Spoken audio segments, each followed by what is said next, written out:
If you're looking for a fun game for the holidays to play with friends, family, or coworkers, you are in the right place. Hey, it's Jeff with yourlearningcareer.com. So today I want to introduce you to a new game that I've created called Christmas Feud. This is a Family Feud style game that uses Christmas as its theme. And I have two versions for you. I've got a do-it-yourself version where you can go in and create your own questions and answers. And then I also have a fully built version that has 30 rounds of surveys. All right, so what I want to do here is I want to show you first how it plays, what it looks like when you play the game, and then I'll show you how you can go in and customize. And by the way, you can customize either version. So if there's a question in the full version that you don't like, you can certainly go in and make updates to that. All right, so let me go into PowerPoint. So here I am. I'm gonna use the full version to demo, but the DIY version works the same way. So what I'll do to play is I'm going to go to slideshow and I'll just say from beginning.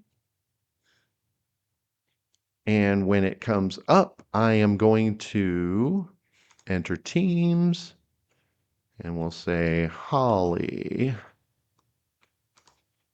and Jolly. And I'll hit OK and it's going to come up and we're going to have some background music. And then when I'm ready to play, so there it comes up like that. And then when I'm ready to play, I'm just going to hit let's play. And the way the rounds work, so like I said, there are 30 rounds in the full version. And then as far as the do-it-yourself version, that's going to be up to you how many rounds it has. So you'll be able to create rounds however you want. But the way it works is you just go down here, show hide question. It's going to come out, name a classic live action Christmas movie, and then I'll hit it again. And then I have my contestants come up. Someone says an answer. Let's say they say Christmas Story, which is the number one answer. And then what I want to do is for the score to show, I'm going to click on the circle and the number. And when I do that, my score is going to show up automatically at the top. Now, something to note, if I click in the rectangle, the score will not go up to the top. And the reason for that is because when you get to the point where maybe they didn't get all of the answers, but you still want to reveal the answers, you can use the rectangle to do that, or within the rectangle to do that so that it doesn't impact the score. So that's the reason for that. Now, what I'll do next is let's say I go through and then I'm ready to assign points. When you're ready to assign points to a team, let's say the Holly team earned the points. So I'll just click here on the 0 and it's going to transfer those points over. And you'll notice when I do that, all of them cover up again. So if you're going to, and I can still go and reveal answers, if that happens, it's not a big deal. But, you might want to go ahead and reveal them all before you assign the points, but that's totally up to you. So that's how that works. And then I will hit next and it's going to carry the points over to the next round. And then, just show you real quick if someone gets a strike. So the strikes are down here at the bottom right, and you just click on them. The strike will come. You'll get some strike noise.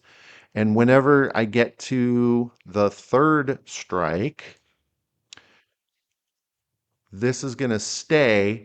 And when I click that, it's going to remind me to switch teams. So that's what that does there. And I'll just hit OK. Once you have a winning team, so remember there are 30 rounds in this full version. So let's say you're going to play, let's say you're going to play 4 rounds. So once you get to round 4, and you go through and people, oh, I forgot to put here's the question. Name a present that would be good for your wife, but not for your mom. So now that makes sense. But anyway, so let's say, you're on the 4th round, you've gone through, you have assigned the points. Okay, and we determined that the Jolly team is the winner. So what we'll do is we'll click on that team name and it's going to say congrats. It's going to take you to this slide and it's going to have that name in there. Now, at this point, If that's all you want to play, if you're just playing the regular rounds, you can hit end game. And you always want to hit end game whenever you're done because that's going to reset all of the programming, the macros, team names, scoring, etc. Strikes as well. So you always want to use end game when you're going to end the game. But if you want to continue to the quick cash round, then you're going to click on quick cash. And I have 3 quick cash rounds for you with already done questions. So whichever one you're going to use, 1, 2, or 3, and you're only going to use 1 per game.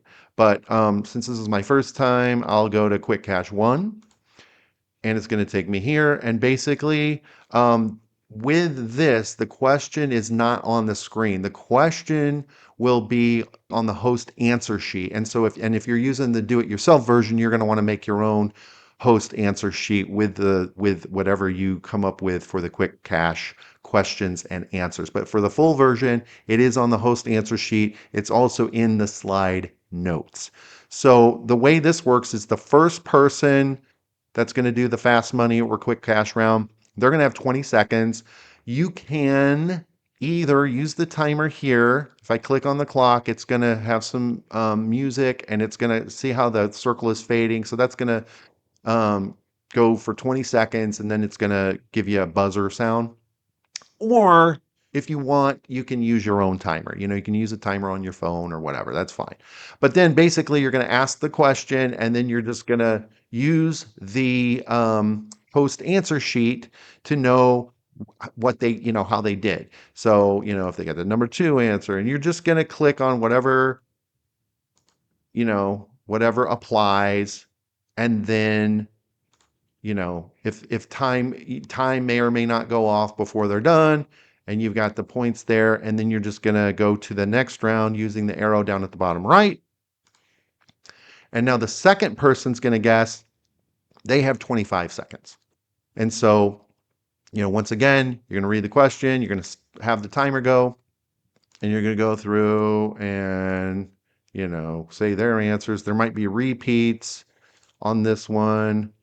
But anyway, so you go through like that. And then when they're done, you're going to determine, okay, did they get, because the goal is to total 200 points, right, between these two. So you can either hit the check if yes, they got 200 points, or the X. So we'll say, because in this case, they got 200, great. Then we'll go to that green check. We get the winner, we get some fanfare music, and then we're done. We can end the game. Now, the only other thing you'll want to do, if you use the quick cache round, you do need to do a separate reset. So I'm just going to quickly go into from current slide, and I'm going to hit this reset, and then that brings that back. And then here I can just escape. All right, now I want to show you quickly how to customize the game. Now I'm going to go into the DIY version because I think that's probably where more likely you're going to do customization, but it works the same way in the full version. So if I'm in the full version, whether I'm in the full version or I'm in the DIY, if I want to change the title, I can. You just highlight the text and maybe I want to name it after my family or I want to just call it Holiday Feud. Whatever you want to do, you just highlight that and replace the text. And that's what you're going to do with the questions and answers too. So one thing people get confused about is where the question is. Well, where do I edit the question? Well, it's real easy. I'm just going to scroll over to the right. So the question sits over here, and then I'm just going to highlight what are the names of Santa's reindeer. So see, I'm just question mark. So I'm just highlighting it and replacing it. And then back over where the answers are, all I'm doing is that same thing. So I'm just going to highlight the answer, type Rudolph, and then I would just go through and do the same on all these other answers. Similarly, I can update if I think Rudolph's worth more than 35 points, I can update the score as well just by highlighting and doing that. Okay, so this is the same in both versions as far as updating the questions and answers. You're going to do it the same way in both the full version and in the DIY. The one thing I do want to show you with the DIY version is when you want to add rounds. And you can do this in the full version too, but the way it works in the DIY version is I've got a slide for each number of answers from 8. 8 is the max, and then up to 4, to 4. So what you do is depending on how many answers your question has. So if I have a question that has 7 answers, what I'm going to do is I'm going to go to the 7 answer slide. I'm going to right click and then I'm going to duplicate the slide. So that's what I'm going to do basically for however many rounds I want to have. I'm just going to find a slide that has that number of answers, right click and duplicate.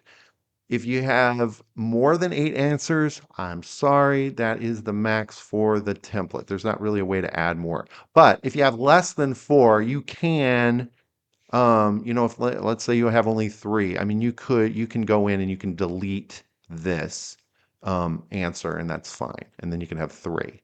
So you could duplicate this and subtract, just delete the answers you don't need. And then you can also, whatever you don't need, you can just delete those slides for whichever ones you don't need. So that's how you do that. All right, so I hope you found this helpful. This is how you play and customize Christmas Feud. Again, there are 2 versions. Now, if you're interested in grabbing one of these, all you need to do is go into the description below. I've got links to either one in my store, so you can go check those out. Thank you, as always, for watching, and have a very, very Merry Christmas.